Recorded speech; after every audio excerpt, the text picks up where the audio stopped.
وہ دونوں ستون کے ساتھ ٹیک لگائے چبوترے کے کنارے بیٹھے تھے جب حیا نے پوچھا۔ اسے جہان ذرا تھکا تھکا لگا تھا۔ نہیں، میں ٹھیک ہوں، ذرا سا بخار ہے شاید۔ اس نے خود ہی اپنا ماتھا چھوا، پھر اسپات میں سر ہلاتے ہوئے جیکٹ کی جیبوں سے گولیوں کی ڈبی نکالی۔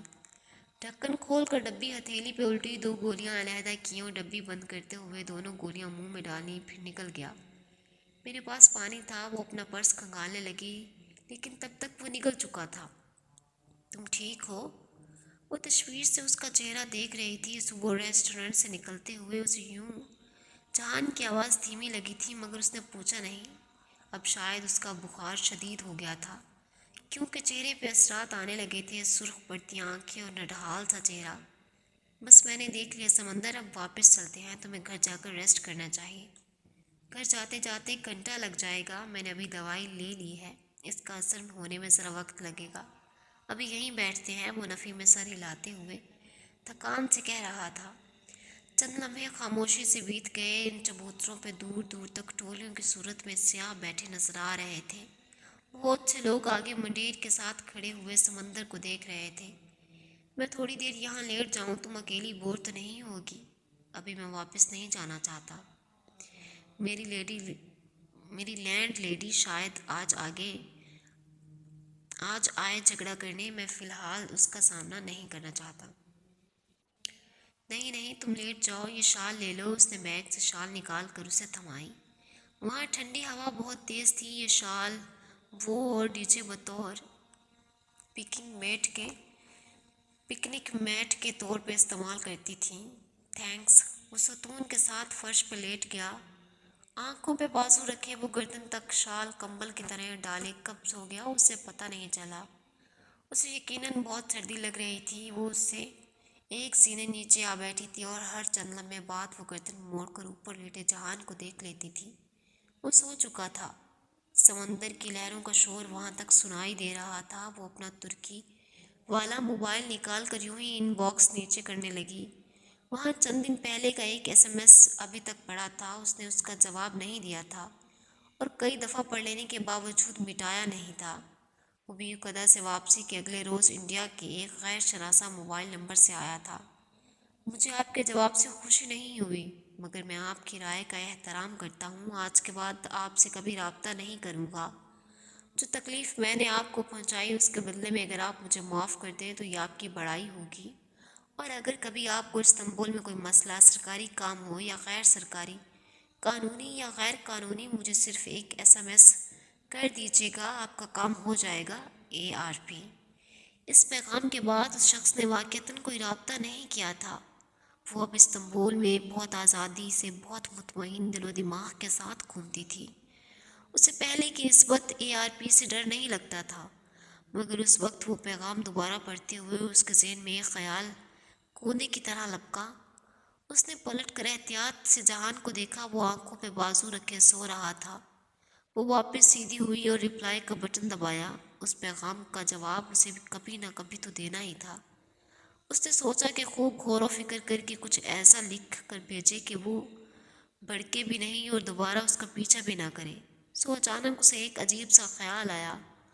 جہان کو صرف بخار نہیں تھا، وہ پریشان بھی تھا۔ اسے بیوقدہ والے ٹرپ کے مقابلے میں ذرا کمزور لگا تھا۔ گردش معاش کے جھمیلوں میں پھنسے اس انسان کی اگر وہ ایک مدد کر سکتی تھی تو اس میں آخر حرج ہی کیا تھا؟ وہ کافی دیر سوچتی رہی، پھر اس نے جواب ٹائپ کرنا شروع کیا۔ آپ کی وسیع النظری کا شکریہ۔ مجھے واقعتاً استنبول میں ایک کام درپیش ہے۔ اگر آپ میری مدد کریں تو میں اسے آپ کی طرف سے پہنچائی جانے والی اذیت کا مداوع سمجھوں گی۔ اس نے پیغام بھیج دیا۔ اب وہ خاموشی سے بیٹھی سمندر کی لہریں دیکھنے لگی۔ وہ بیوقدہ میں اس کے گھر بھی تو چلی گئی تھی۔ جب دروازہ بند ہوا تھا اسے لگا تھا وہ ایک سنگین غلطی کر چکی ہے، مگر اس غلطی کا نتیجہ بہت اچھا اور اطمینان بخش نکلا تھا۔ اسے احساس تھا کہ اب بھی اس نے غلطی کی ہے اور اس کا نتیجہ۔ ایک دم فون کی گھنٹی بجنے لگی۔ وہ چونکی اور موبائل سامنے کیا۔ وہی انڈیا کا غیر شناسا نمبر تھا۔ وہ تو سمجھی تھی کہ ٹیکسٹ پہ بات ہو جائے گی، مگر اسے اندازہ نہیں تھا کہ وہ فون کر لے گا۔ وہ موبائل سنبھالتی اٹھ کر سامنے منڈیر کے پاس چلی آئی. اگر وہ یہاں کھڑے ہو کر بات کرے گی تو جان تک آواز نہیں پہنچے گی. ہیلو. اس نے فون اٹھا لیا. زہ نصیب، زہ نصیب، آج آپ نے ہمیں کیسے یاد کر لیا؟ وہی عامیانہ سا مسکراتا لب و لہجہ. اسے اپنی حرکت پہ شدید پشیمانی ہوئی تھی. مجھے ایک کام تھا، وہ احتیاط سے نپے تلے لہجے میں کہنے لگی. اور بہتر ہوگا کہ ہم کوئی بیکار کی بات کرنے کی بجائے کام کی بات کریں. آپ کی مرضی ہے حیا جی. رابطہ بھی تو آپ نے ہی کیا ہے، ورنہ عبدالرحمن پاشا اپنے کال کا بہت پکا ہے. شاید وہ طنز کر گیا تھا مگر وہ پی گئی. میری کزن کا ریسٹورنٹ ہے استقلال اسٹریٹ پر، برگر کنگ. اس کی شاپ کی قسطیں ادا نہیں ہوئیں. ریسٹورنٹ کی مالکہ آج کل میری کزن کو تنگ کر رہی ہے. کیا وہ اسے 1-2 سال کی مہلت نہیں دے سکتی؟ کون سا کزن؟ وہ جیسے چونکا تھا. جہان سکندر. وہ ہکلائی. اسے نہیں پتا تھا کہ وہ ٹھیک کر رہی ہے یا غلط، مگر یوں ہاتھ پہ ہاتھ دھر کر بیٹھی اسے اس پریشانی سے تھکتے بھی نہیں دیکھ سکتی تھی. اچھا، تو آپ چاہتی ہیں کہ میں آپ کی کزن کا یہ مسئلہ حل کر دوں اور یہ کہ اس کی مالکہ پھر اسے تنگ نہ کرے؟ جی. وہ ہولے سے ہنس دیا. میں کچھ کرتا ہوں، آپ فکر نہ کریں. اس نے فون رکھ دیا اور سوچنے لگی کہ وہ ہنسا کیوں تھا. وہ واپس آ کر جان کے ساتھ بیٹھ گئی. چند لمحے لگے تھے اسے نارمل ہونے میں. اس نے وہی کیا جو اسے ٹھیک لگا تھا. وہ اب مطمئن تھی. کافی دیر وہ وہیں ستون کے ساتھ ٹیک لگائے بیٹھی رہی. اس کے عقب میں ٹاپ کپی کا عظیم محل تھا. وہ سامنے مرمرہ کا سمندر. سمندر کے اس پار ایشیائی استنبول پرانا شہر تھا. بہت سے لمحے محل کی دیواروں سے رینگتے مرمرہ کے پانیوں میں گھل گئے تو ایک دم جہان کا موبائل بجا. وہ جیسے ایک جھٹکے سے اٹھ بیٹھا، شال ہٹائی اور جیب سے موبائل نکالا. تب تک کال کرنے والا شاید کال کاٹ چکا تھا. ریسٹورنٹ سے آ رہی تھی کال. میرا خیال ہے واپس چلتے ہیں. وہ چالاک لومڑی نہ آئی ہو کہیں، وہ پریشانی سے کہتا اٹھ کھڑا ہوا. سب ٹھیک ہو جائے گا، تم فکر نہیں کرو. وہ بڑے اطمینان سے کہتے ہوئے اس کے ساتھ کھڑی تھی. جان نے اس کی بات پہ تھکے تھکے سے انداز میں نفی میں سر ہلایا. کافی دیر بعد جب وہ دونوں ساتھ ساتھ چلتے ہوئے استقلال اسٹریٹ میں داخل ہوئے تو حیا نے کہا، آج میں تمہارا برگر کھا کر جاؤں گی کیونکہ ریجی اور تم نے اپنی اپنی بیماری میں مجھے بالکل اگنور کر دیا ہے. کھا لینا. وہ دھیرے سے مسکرایا مگر اگلے ہی پل ٹھٹک کر رکا. مسکراہٹ چہرے سے غائب ہوئی. حیا نے اس کی نگاہوں کا تعاقب میں دیکھا. سامنے برگر کنگ تھا. اس کے شیشے کی دیوار میں بڑا سا سوراخ تھا. سوراخ کے گرد مکڑی کے جالے کی مانند دراڑیں پڑی تھیں. وہ ایک دم تیزی سے دوڑتا ریسٹورنٹ کی طرف لپکا. جبکہ وہ وہیں ششت کھڑی رہی، اس کے سماعتوں میں ایک کہکا گونجا. دوسرے ہی پل وہ بھاگ کر ریسٹورنٹ میں داخل ہوئی. اندر کا منظر دیکھ کر اس کا دماغ سائیں سائیں کرنے لگا. کھڑکیوں کے ٹوٹے شیشے، الٹا بکھرا ٹوٹا فرنیچر، اوندھی میز، ٹکڑے ٹکڑے ہوئے برتن، ہر جگہ توڑ پھوڑ کے آثار تھے. عملے کے ایک شخص کے ساتھ وہ پولیس والے کھڑے تھے. ایک آفیسر ہاتھ میں پکڑے کلب روڈ بورڈ پہ لگے کاغذ پہ کچھ لکھ رہا تھا.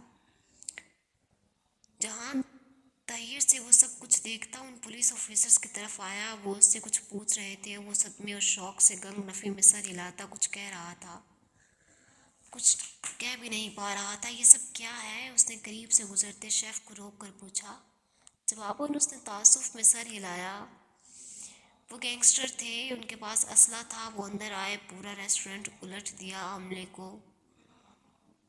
کو بھی تنگ کیا. پولیس بھی بہت دیر سے پہنچی. وہ کہہ کر آگے بڑھ گیا اور اس کا دل چاہ رہا تھا کہ وہ پھوٹ پھوٹ کر رونا شروع کر دے. یہ اس نے کیا کر دیا؟ کس شخص پہ بھروسہ کر لیا؟ اوہ خدایا! پولیس آفیسرز کی کسی بات کے جواب میں کچھ کہتے جہان کی نگاہ اس پہ پڑی جو وہ مشکل آنسو روکے کھڑی تھی. اس نے اسے ہاتھ سے جانے کا اشارہ کیا. وہ وہیں کھڑی رہی. وہ اس کی طرف آیا. تم جاؤ، ٹاکسم سے بس پکڑ لینا. ابھی جاؤ، میں تم سے بعد میں بات کروں گا. وہ تھکا تھکا سا کہہ رہا تھا. اس کا چہرہ پہلے سے زیادہ مردہ اور تھکن زدہ لگ رہا تھا. وہ سر ہلا کر آنسو پیتی پلٹ گئی. یہ تم نے کیا کر دیا حیا؟ جو اس کے پاس تھا اسے بھی ضائع کرا دیا. آئی ہیٹ یو حیا، آئی ہیٹ یو. خود کو ملامت کرتی وہ خاموشی خاموش آنسوں سے روتی واپس ٹاکسم جا رہی تھی۔ ایک لمحے کو اس کا دل چاہا تھا کہ وہ فون کر کے اس شخص کو بے نقد سنائے، مگر شاید وہ یہی چاہتا تھا، رابطہ رکھنے کا کوئی بہانہ۔ اس نے آنسو رگڑتے ہوئے سر جھٹکا۔ نہیں، وہ اب اسے کبھی فون نہیں کرے گی۔